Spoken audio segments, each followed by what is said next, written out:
My name is Dorothea Johnson. I am 28 years old, and 2 days after my wedding, my family tried to steal the house I never once made them pay for. That night, Evan and I had just come back from a quiet dinner. The kind of evening you have when the adrenaline of the ceremony and the reception finally fades, and you're left with the simple, soft reality of, okay, this is my life now.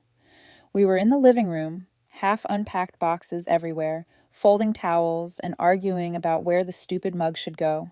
For the last time, Evan said, turning the mug in his hands like it was an artifact, this belongs on the open shelf. It's too pretty to hide. I rolled my eyes. It's chipped.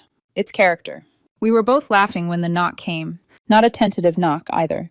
3 sharp raps, the kind you use when you're already sure you'll be let in. I froze for a second. Evan glanced at me. Expecting anyone? No, I said slowly. Everyone should still be recovering from the open bar. I walked to the door, wiping my hands on my jeans. When I opened it, my sister was standing there, smiling like the world had already bent to her will. My father stood beside her, slightly behind, hands in his pockets, that familiar, detached expression on his face. He always let someone else carry the message while he hovered as background authority. "Hey, newlywed," my sister sang, way too bright for someone who hadn't even texted a proper congratulations. My stomach tightened. "Hi, Megan. Dad." Dad nodded in that way he does when he thinks he's supervising, not participating. We thought we'd swing by for just a minute. Evan came to stand behind me, his hand brushing the small of my back. He didn't say anything, just looked at them, calm and curious. He'd seen enough of them over the years to know that swinging by never meant anything good. Megan's smile widened, then she lifted a folder, a neat little stack of papers clipped together. "Oh, and Mom said you'd agree," she added casually. So we went ahead and signed the house into my name. For a second, the hallway went silent in that weird, expanding way, where all the sound gets sucked out of the air. I stared at her, then at the papers, then at my dad, who didn't even blink. I took the pages slowly, more out of reflex than consent. My eyes scanned the first page. Parcel number, property description, title holder. My name wasn't there. Not once. The estate, my estate, the one I'd inherited and never flaunted, never waved in anyone's face, the one I had deliberately kept quiet even through the wedding, was now titled to her, or at least that was what they tried to do. "Mom said you'd agree," Megan repeated, as if saying it again turned it into fact. I didn't feel my heartbeat race. I didn't feel my hands shake. I felt cold. Like my body was backing away from me to give my mind space to process. Behind me, I felt Evan go very still. I lifted my eyes from the paper and looked at them. "I never said yes." Megan's smile faltered. "Well, yeah, but Mom said—" "I never said yes," I repeated, my voice calm and flat. I handed the papers back, not taking my eyes off her. "And you don't sign my estate to anyone." Dad finally spoke, voice low, reasonable, like he was mediating a minor disagreement about dinner. "Dora, it's just practical. You're married now. You don't need all that in your name. We thought it made sense for the family." I felt something crackle under my skin, not anger, recognition. How many times had I heard versions of that? "You don't need it. You're fine. You'll understand later." I blinked once, slowly. "You forged documents for a house you don't own. That's not practical." Megan scowled. "Why are you making it weird? You aren't even using the place. It's just sitting there. And Mom said—" "Stop saying what Mom said," I cut in quietly. "She doesn't speak for me. Not about this. Not anymore." Her mouth opened, then closed. Dad's jaw tightened. For years, that would have been the moment I started apologizing, smoothing it over, making jokes to get everyone laughing again. Instead, I straightened my shoulders. "We're done here," I said. "I never agreed. Those documents mean nothing. You need to leave." I closed the door before they could answer. I didn't stand there to see if they knocked again. I didn't press my ear to the wood or watch from the peephole. I walked away. In the bedroom, I sat on the edge of the bed for a full 30 seconds, staring at nothing, listening to the faint echo of their voices through the walls. Then I reached for my laptop. Evan leaned in the doorway, arms crossed, watching me. "You okay?" "No," I said honestly, "but I'm awake." He nodded once. "What do you need?" "I need to see exactly what they tried to do." He didn't ask more. He just came over, set a cup of water on my nightstand, and sat beside me, close enough that our shoulders touched, but far enough that I could move freely. I logged into the estate account first. The numbers stared back at me. The valuation, the trust structure, the protections I'd quietly set up years ago after Megan tried to borrow my emergency fund. Then I opened the bank portal, then the title office's online system. Step by step, I traced their footprints. A notification was sitting in my inbox from the security firm I'd hired, flagged as unusual activity. There were attempts to access title documents from my parents' IP address, metadata on a digital form submission, a pending change request. They'd tried to move the deed, and they'd almost slipped it past me. Almost. I forwarded everything to my attorney. Yes, the one I'd kept on retainer precisely because I knew one day my family would test the limits of what they could take. Subject line, unauthorized title activity. Immediate review requested. Within an hour, I had a confirmation. The change request was frozen. Compliance was notified. Any attempt to process the forged documents would now trigger a fraud investigation. I stared at the confirmation email longer than necessary, letting the reality sink in.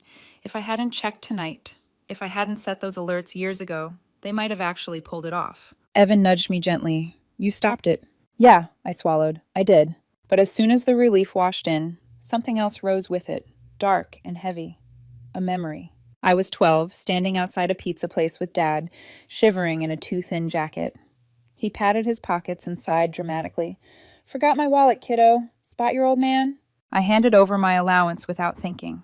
He never paid me back. He never even mentioned it again. At 16, I stayed up for 3 nights straight, helping Megan fake her senior project so she wouldn't fail. She turned it in, got a passing grade, then forgot I existed the second her friends came over to celebrate. At 24, I worked double shifts to help Mom with her medical bills. Months later, I found a receipt for a spa weekend dated the same week she cried on the phone about not being able to afford her medication. Back then, I told myself it was just what you do for family. You give. You sacrifice. You don't keep score. But they did. They memorized every pattern.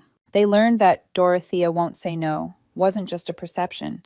It was a system they could run. I remembered being 8, standing in the hallway, listening to my mother whisper to my father in the kitchen. She won't say no. She's easy. Just ask her. I wasn't in the room in their minds. I was a function. Now they'd moved up from pizza and projects to property deeds. I looked at Evan. They really thought I'd just shrug and accept it. He studied my face. Did you? I thought of my mother's favorite line. We're just trying to be nice, including you. Always said right after making me feel like an outsider. Always followed by a request. Money. Time. Access. I used to, I admitted. I used to think if I just kept helping, one day they'd see me as more than a resource. And now? Evan asked quietly. Now I see, I said, my voice steady even as my chest tightened. They never saw me at all. We worked through the night. I clarified access rights, rerouted every important alert through secured legal channels, revoked any discretionary access tied to my name. I had long since separated my life from theirs on paper, but there were still leftovers, a family phone plan here, a co-registered vehicle there, old threads they could pull. One by one I cut them. By the time I finally closed the laptop, the sky outside was turning gray. Evan lay beside me, his hand resting on my arm, thumb tracing small circles. You didn't sleep, he murmured. Couldn't, I said. Angry? I searched myself and shook my head. Not really. Just done. We must have drifted off for maybe an hour, because the next thing I knew, my phone buzzed with a motion alert from the front gate. Evan was already awake, propped up on one elbow.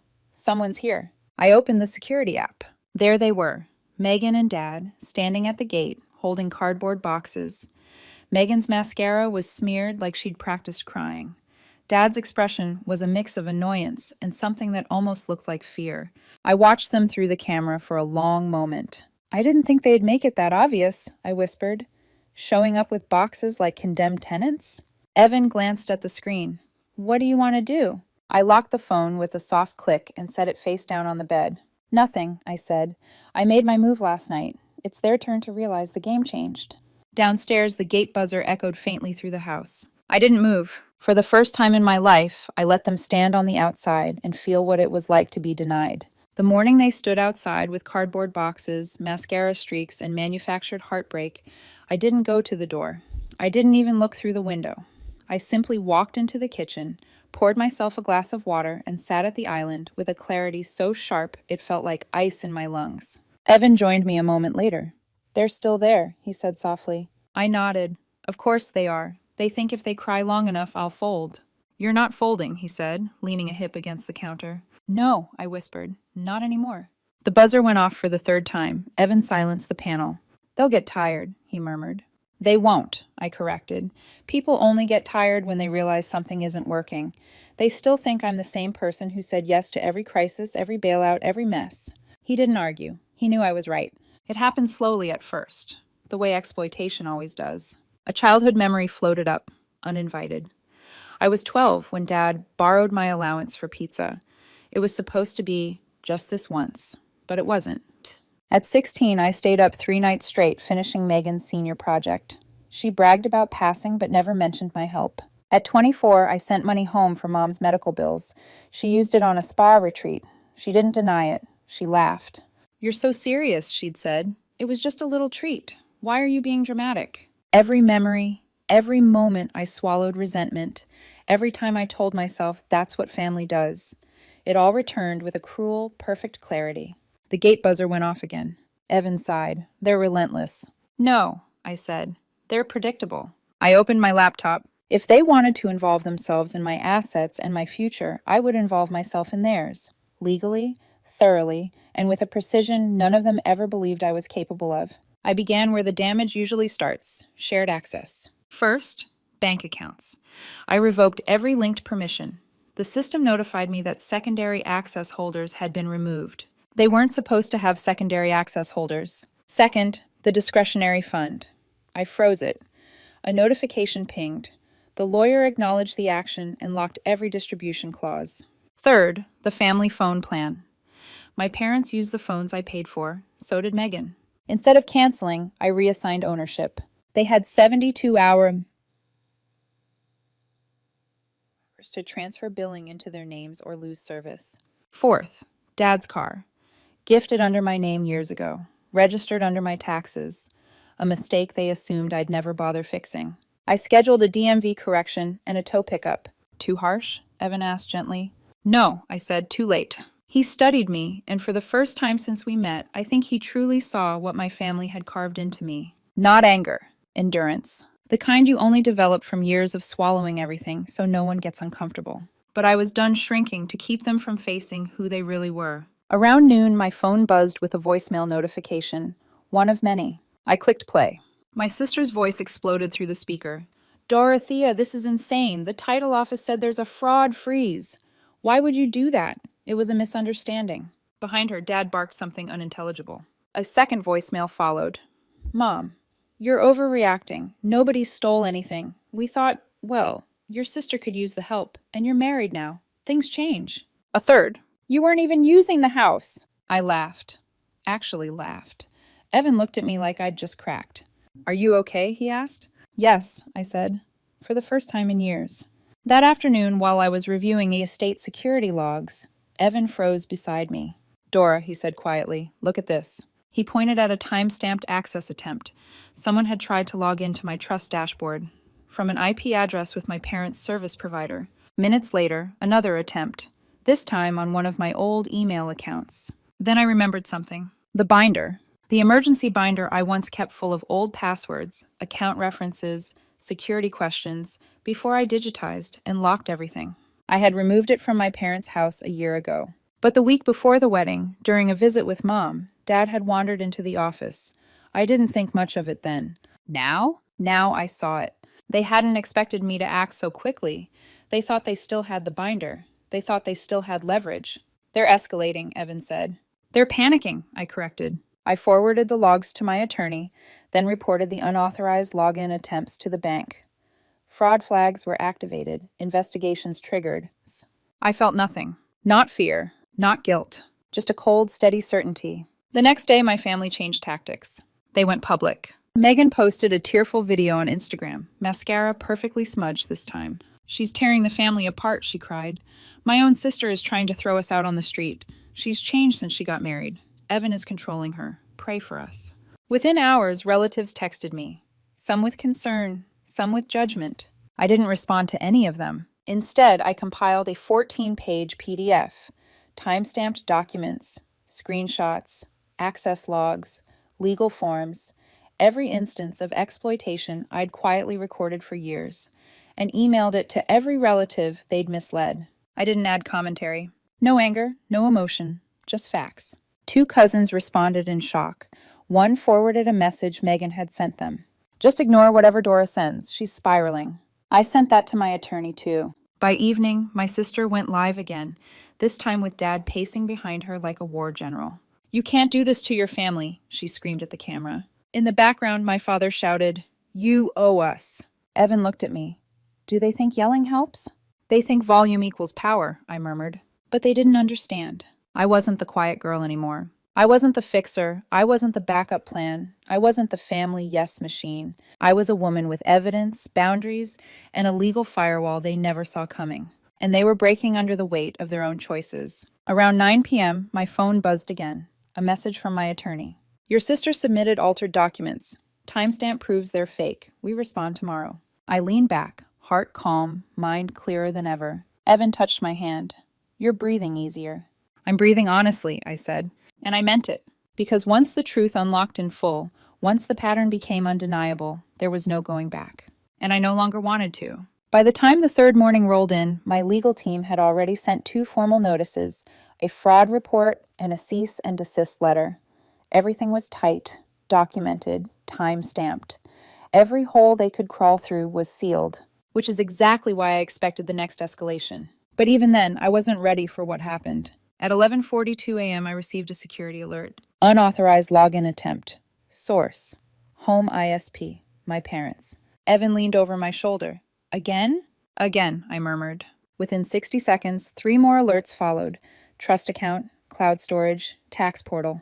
My attorney called immediately. "Dorothea, we're triggering a criminal cyber fraud file. This is deliberate." I didn't argue. I didn't cry. I didn't even feel sad anymore. I felt nothing. Just a cold, razor-sharp clarity that comes after years of muffling your instincts to protect people who wouldn't even protect your peace. I hung up and stared at my phone. "They just proved their intentions," I whispered. Evan exhaled softly. "This is who they really are." "No," I said. "This is who they've always been. I'm just finally seeing it without excuses." By evening, the online smear campaign had grown. Megan posted another video, mascara artistically smeared. Eyes puffy enough to look tragic, but lips too glossy to be believable. "My sister is mentally unstable," she cried. "She locked us out of the family home. She's trying to ruin us. She changed after meeting that manipulative boyfriend of hers. Please, please help us." She wasn't talking to her followers. She was talking to the extended family she hoped would pressure me into submission. My phone buzzed again and again. Texts, calls, voicemails. A cousin I hadn't spoken to in 3 years wrote, "Is it true you forged documents to cut your family out?" I didn't respond. Instead, I attached the 14-page evidence packet again and pressed send. Minutes later, he replied, "Wow, they lied to all of us." Another cousin forwarded me a group chat where Megan typed, "Don't believe anything Dora sends you. She's lost it. Just ignore her." I highlighted it, sent it to my attorney. Evan looked at me. "She's unraveling." "No," I said calmly. "She's reacting to losing her favorite resource." And that was the truth. This wasn't grief. This wasn't confusion. It was loss of access. Loss of control. And they didn't know how to function without taking something from me. 3 days in, the doorbell rang. Not the gate buzzer this time, but the actual door. Evan frowned. "Did they climb over the fence?" "No," I said, already knowing. "She came alone." I pulled up the camera feed. It was my mother. No sister, no father. Just her, in a neat blouse, makeup done, hair brushed, trying to appear soft, small, harmless. She held a photo album in her hands. A truce weapon. A guilt offering. Evan touched my arm. "Do you want me here?" "No," I said. "This one's mine." I stepped outside, closing the door behind me, but not opening the gate. I stayed on my side of the metal bars. Mom looked up immediately, eyes glistening. "Dora?" I said nothing. She held up the album. "I brought this. I thought maybe we could talk." I kept my arms crossed. "About what?" She blinked at my tone. I'd never spoken to her like this before. Clear, direct, unshaken. "We were wrong," she whispered, "but you made it cruel." My jaw tightened. "I made it cruel?" She nodded, stepping closer. "It wasn't supposed to go this far. We didn't think." "That's the problem," I said quietly. "You never think when it comes to me." Her lips tightened. "Your sister is a mess. Your father is devastated. We're all trying to figure out why you're being so—" "Stop!" She froze. You're not here to apologize, I said. You're here to control the narrative. Her fingers tightened on the album. We just want things back the way they were. They were never yours, I replied softly. Her eyes widened. Dora, I took a step forward, stopping only inches from the gate. I didn't leave because of the house. I didn't push back because of money. I walked away because you never saw me. You saw what I provided. You saw what I fixed. You saw what I gave. She inhaled, shaky, as if bracing for impact. You never saw me, I finished. Only what I was useful for. Her expression flickered. Guilt, anger, confusion, grief, all tangled and competing for space. She opened the album with trembling fingers and held it up to the bars. Baby photos. My first steps. My first lost tooth. Photos she thought would break me open like they used to. But they didn't hurt anymore, because I finally understood that every one of those memories had been currency. Leverage. Tools. Soft reminders of the role they expected me to keep playing. I shook my head. I'm done. She swallowed. So, that's it? I nodded once. That's it. Slowly, I stepped back toward the door. Mom reached out, palm pressed desperately against the metal bars. Dorothea, please. I paused. Not because I was tempted, not because she moved me, but because the part of me that spent 28 years saying yes wanted to acknowledge its own death. I turned my head just enough that she could see my profile. I'm stepping away, I said, voice steady. Not from family, from people who only took. Her hand slipped down the bar, and I walked back into my house. Evan stood just inside the door, watching me with concern and pride mixed together. You okay? He asked softly. For the first time in my life, I didn't hesitate. Yes, I said, I'm finally okay. Behind me, the gate was silent again. This time I didn't look back.